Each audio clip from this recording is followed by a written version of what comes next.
Coucou tout le monde, j'espère que vous allez bien. Aujourd'hui je vous retrouve pour une nouvelle vidéo et ça va être un book haul concernant les livres que j'ai eu pour Noël. On a pas mal de mangas qui sont pas forcément de Noël mais que j'ai acheté un petit peu avant, donc à vous montrer j'en ai pas mal. J'ai beaucoup de nouvelles séries aussi. Le premier roman que je vais vous montrer c'est Le Faiseur de rêves de Laini Taylor aux éditions Gallimard Jeunesse dans la collection Pôle Fiction. C'est une trilogie qui est parue chez Lumen en grand format. Elle date un petit peu déjà et j'ai entendu que des retours très positifs. Je suis en train de me demander si c'est une trilogie ou si c'est une duologie. Mais j'ai entendu beaucoup d'avis très positifs dessus. Je sais pas exactement de quoi il retourne. C'est une sorte de roman fantasy, fantastique. J'en sais pas plus en fait. Mais ça me donnait très envie et puis j'aime beaucoup la couverture donc pourquoi pas. Ensuite, j'ai aussi reçu Un palais de colère et de brume de Sarah J. Maas aux éditions La Martinière J-Fiction, qui est du coup le deuxième tome de la saga d'Un palais d'épines et de roses. J'ai lu le premier tome cette année et j'ai beaucoup aimé. Et donc je me suis dit pourquoi pas continuer avec le deuxième. J'avais eu un avis assez positif mais j'en attendais beaucoup plus parce que beaucoup de gens avaient adoré et je me suis dit est-ce que c'est moi finalement qui apprécie pas l'histoire ou est-ce que c'est juste que j'en attendais beaucoup trop? Et en fait on m'a dit que ça allait de mieux en mieux et que la série devenait de mieux en mieux au fur et à mesure des tomes, donc je me suis dit pourquoi pas continuer. Si ça va en s'améliorant, je vais voir ce que ça peut donner avec ce deuxième tome. Je vais vous raconter brièvement de quoi ça parle. C'est une sorte de réécriture de La Belle et la Bête. On va suivre Fer, une jeune fille qui est enlevée par une bête, par une personne monstrueuse qui est en fait un fée, ou une fée, je sais plus comment on dit ça. Et en gros, cette personne a des pouvoirs spéciaux, elle habite dans une contrée magique où il y a plusieurs personnes qui ont des pouvoirs. Et ma foi ça m'avait plutôt bien intéressée, même si encore une fois je m'attendais à mieux, mais je vais découvrir ce qui se passe dans ce deuxième tome et du coup je verrai si je continue ou pas. Je suis désolée si vous entendez les bruits qui tapent parce que c'est ma soeur qui fait de la batterie, donc je sais pas si ça s'entendra vraiment ou pas, mais je vous le dis juste au cas où. Elle a reçu pour Noël et du coup elle a vraiment envie de l'essayer, donc voilà. J'ai aussi reçu Falling Again de Morgane Moncomble aux éditions Hugo Roman dans la collection New Romance. Donc ça c'est vraiment le livre que j'attendais beaucoup parce que c'est Morgane Moncomble et que j'adore Morgane Moncomble. Je ne sais pas exactement de quoi ça parle. On a Aaron d'un côté qui est sauvé par Fleur, une petite fille. Et après il se retrouve plusieurs années après. Voilà, 16 ans plus tard. Fleur est une écrivaine romantique. Et Aaron est devenu un professionnel du jeu vidéo. Voilà, ils vont se retrouver et comment ça va se passer, etc. C'est vraiment le genre de roman que j'aime beaucoup parce que j'aime voir les personnages qui se retrouvent des années après et voir comment ils arrivent à... qu'est-ce que ça leur fait finalement, comment ils arrivent à se revoir et à essayer peut-être d'envisager quelque chose alors qu'avant ils s'entendaient pas du tout, qu'ils s'entendaient beaucoup et que là ils s'entendent plus. Bref, j'aime beaucoup ce genre de schéma donc j'ai qu'une hâte, c'est de le lire. Ensuite j'ai reçu deux livres que je vous présente en même temps puisque c'est le tome 3 et le tome 4 des 100 de Cass Morgan. Donc on a le tome 3 le retour, retour simplement, et le tome 4 Rébellion. Donc je crois qu'avec le 4 c'est le dernier si je me trompe pas. On va clôturer du coup cette saga. J'ai lu le deuxième tome pareil là en 2020. Et du coup j'ai très envie de découvrir la suite et du coup j'aurai les deux pour finir. Juste pour rappel très brièvement, c'est l'histoire de jeunes qui sont envoyés sur la Terre pour recoloniser la Terre, je vais y arriver. Parce qu'ils habitent sur la Lune et que ça commence à vraiment mal se passer sur la Lune et donc ils sont obligés de revenir, la population est obligée de redescendre sur Terre. Les hommes avaient dû quitter la Terre avant parce qu'il y avait une forte radioactivité, il y a eu on ne sait pas exactement, je crois que c'est pas très clair, mais il y a eu une chose qui a dû exploser ou je ne sais quoi, et du coup il y avait un taux de radioactivité trop élevé pour que les hommes puissent continuer à vivre sur Terre, donc ils ont déserté et ils sont partis sur la Lune. J'ai aussi reçu Ma Fureur de Jenny Donham, donc aux éditions Pocket Jeunesse. Je vous en ai parlé dans ma vidéo de wishlist de livres que je voulais avoir pour Noël. Voilà, je sais pas exactement de quoi ça parle. Voilà, on nous dit John a l'air parfait, Lexi, sa belle-fille, semble être une adolescente difficile, mais les apparences sont parfois trompeuses. Je pense que ça va être un livre assez difficile à lire, ça parle certainement de violence familiale, je pense, à voir, et ça me tente vraiment beaucoup, donc j'espère qu'il me décevra pas. Le dernier roman que je vais vous montrer, c'est Burn de Patrick Ness, donc aux éditions Pocket Jeunesse. Celui-ci aussi, je le voulais vraiment parce que j'aime bien Patrick Ness, j'aime bien ce qu'il fait, ça sort des sentiers battus. C'est une histoire de dragon, on se retrouve en 1957 aux États-Unis et il y a Sarah qui va se lier d'amitié avec un dragon. Voilà, alors que normalement les dragons sont plutôt méchants d'après ce que j'ai compris. Voilà, donc je sais pas du tout à quoi m'attendre, mais ça me fait très envie, donc j'ai qu'une hâte, c'est de le lire aussi. Voilà, donc c'est tout pour la partie roman. On va passer maintenant à la partie manga qui est assez conséquente aussi.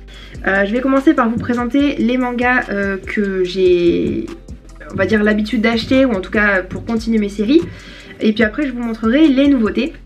Donc en premier j'ai acheté Waiting for Spring, donc le 14e et dernier tome de la saga d'Anachine aux éditions Pika. Donc vous aurez une vidéo review très prochainement si elle n'est pas déjà sortie. Donc en vrai ce 14e tome c'est juste un spin-off, c'est juste des petites histoires annexes à l'histoire principale. Donc ça apporte pas forcément grand chose à l'histoire principale.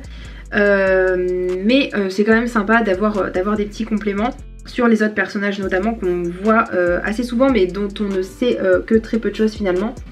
Voilà, et bah je suis contente d'avoir terminé. Et puis globalement c'était une bonne petite série. Si vous aimez les shoujo, ça peut que vous plaire, surtout si vous aimez l'univers aussi sportif et tout ce qui est tranche de vie. Mais si vous voulez avoir mon avis plus détaillé, du coup je vous redirige vers ma vidéo review de la série complète. J'ai aussi acheté le tome 8 de Mon colloque d'enfer de Keiko Iwashita aux éditions Pika. J'aime beaucoup la couverture, je trouve qu'elle est très mignonne encore une fois. J'ai pas encore lu celui-ci, mais voilà, à ce qui paraît celui-ci est vraiment sympathique et il se passe pas mal de choses entre les héros, donc voilà, j'ai qu'une hâte. J'aime beaucoup cette série, au cas où vous ne le sauriez pas, et du coup j'ai qu'une hâte, c'est de le lire.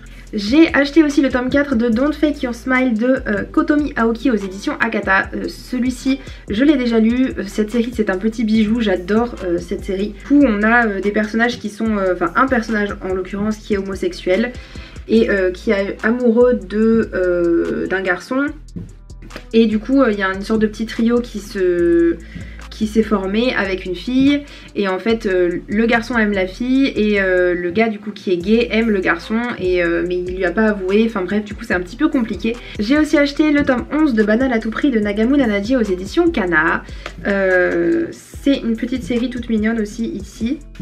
J'aime beaucoup les dessins, j'aime bien les petites les sortes de petits, je sais pas si vous verrez, je sais pas si ça faisait bien le focus pour les autres mangas, mais en tout cas j'aime bien les petits designs qui sont là, les petits carrés. Je trouve que c'est assez mignon, je sais pas pourquoi mais j'aime bien. J'ai aussi acheté le tome 11 de Love Beloved Live Be Left de Io Sakisaka aux éditions Kana. J'aime aussi beaucoup les dessins de celui-ci.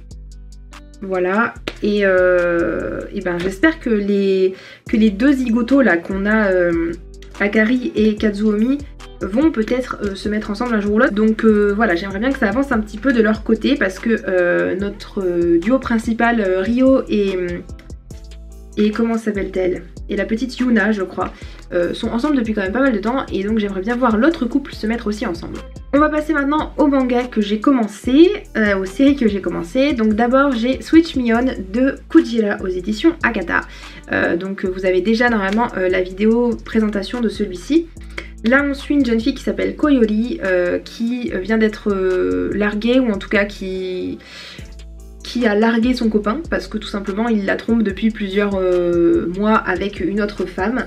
Donc elle en a marre tout simplement, et elle va rendre visite à son amie d'enfance qui s'appelle Ijiri, et elle va boire beaucoup et elle va finalement se retrouver dans son lit. Ils vont coucher ensemble et le lendemain elle va avoir envie d'oublier tout ça et de tirer un trait sur tout ça, sauf que Ijiri veut la revoir et il veut commencer à la voir un petit peu comme une femme et plus comme une petite fille ou comme une amie tout simplement. Donc ils vont tous les deux comment dire, se donner une chance par rapport à une potentielle relation amoureuse, mais c'est compliqué parce qu'ils ont ce background, comment dire ça, je pense que vous avez compris, ils étaient amis avant, donc c'est compliqué de se mettre dans une autre optique, on va dire. C'est super sympa, moi j'aime beaucoup. Mais je vous laisserai voir ma vidéo présentation si vous voulez en savoir plus. Voilà, c'est un josei, je ne vous l'ai pas dit. Donc les dessins sont peut-être un petit peu moins enfantins. J'aime beaucoup le fait, j'en ai pas parlé dans ma vidéo présentation, mais j'aime beaucoup le fait que le garçon n'est pas excessivement grand par rapport à la fille. Et je trouve que d'habitude dans les shoujo on a toujours un gars super grand et qui est super bad boy et tout. Là c'est pas du tout le cas, on a un garçon qui est plutôt normal et une fille qui est plutôt normale aussi. Ensuite j'ai acheté le tome 1 et le tome 2 de Ça reste entre nous de Haru Aoi, donc aux éditions Kana. C'est une série qui est terminée en 3 tomes, enfin, c'est écrit sur la petite vignette. Mais le 3e tome n'est pas sorti je crois bien, ou en tout cas il devait sortir, il n'est pas sorti, enfin bref. Donc voilà, donc je me suis dit pourquoi pas essayer une série de ce genre là. Donc c'est l'histoire de Towako qui est réputé pour avoir une moralité irréprochable. Il y a un garçon qui va essayer un peu de la dévergonder on va dire, et voilà, et il veut engendrer le début d'une relation interdite. Voilà, j'ai hâte de voir ce que ça peut donner. J'ai aussi acheté la série Stay Away de Yu Mizaki. Donc le tome 1 et le tome 2 aux éditions Delcourt Tonkam. Et c'est terminé en 2 tomes, donc c'est très très court.